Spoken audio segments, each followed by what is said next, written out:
रविवार को लखनऊ के लोहिया सभागार में बीजेपी की प्रदेश कार्य समिति की बैठक होती है, जिसमें सब कुछ दिखाई दे गया। शीर्ष नेताओं के बीच खिंची तलवारें, नाराज कार्यकर्ताओं के चेहरे, बुझे हुए मन से आगे की लड़ाई लड़ने की कोशिश, प्रदेश के नेताओं और पार्टी के पदाधिकारियों के झुके हुए कंधे, बड़े नेताओं की कार्यकर्ताओं से नजरें न मिलाने की कोशिश। पर इन सब के बावजूद कार्यकर्ताओं में दोबारा जोश भरने का अथक प्रयास भी बड़े नेताओं की ओर से दिखाई दिया।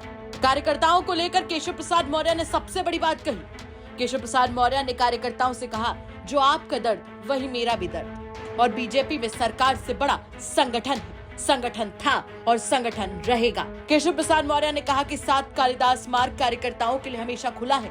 कार्यकर्ताओं के मन की बात कहने पर केशव प्रसाद मौर्य को सबसे ज्यादा तालियां मिली। वहीं सीएम योगी आदित्यनाथ ने बोलते हुए अपनी लकीर खींच डाली। मुख्यमंत्री ने अपने गवर्नेंस को लेकर साफ कर दिया कि जिस अंदाज में उनकी सरकार चल रही है उस पर कोई फर्क नहीं पड़ेगा। उन्होंने उदाहरण मुहर्रम का जरूर दिया, लेकिन संदेश सबके लिए था।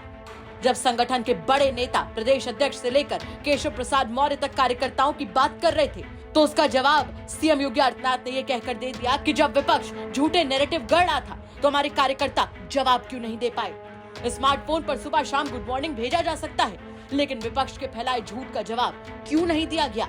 मुख्यमंत्री के निशाने पर संगठन था और इसीलिए उन्होंने अति आत्मविश्वास शब्द का इस्तेमाल किया।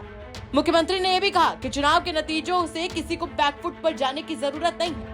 दरअसल इसका अर्थ निकालने वाले कुछ निकाल भी रहे हैं कि मुख्यमंत्री ने साफ कर दिया है कि वो किसी भी कीमत पर बैकफुट पर नहीं जाने वाले। चुनाव हारने के बाद भी बीजेपी के नेताओं की आवाज की खनक पहले शायद ही इतनी कम होती हो, जो इस बार उत्तर प्रदेश के इस प्रदेश कार्य समिति की बैठक में दिखाई दी। कार्य समिति की बैठक की शुरुआत प्रदेश अध्यक्ष भूपेंद्र चौधरी के भाषण से हुई।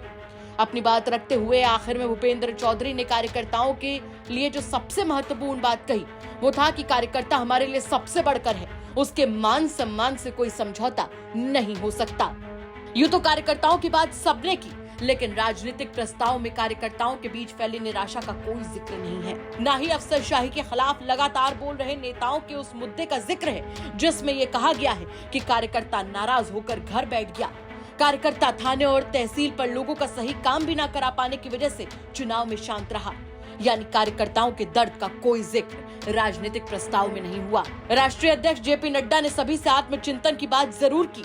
ये नसीहत सबके लिए है, चाहे संगठन हो या फिर सरकार। अब देखना ये होगा कि क्या खींची हुई तलवार मयान में जाती है या फिर आने वाले वक्त में उत्तर प्रदेश शीर्ष स्तर पर मचा घमासान यूं ही बना रहेगा। आपको क्या लगता है, कमेंट करके जरूर बताएं। यूपी तक के लिए कुमार अभिषेक की रिपोर्ट।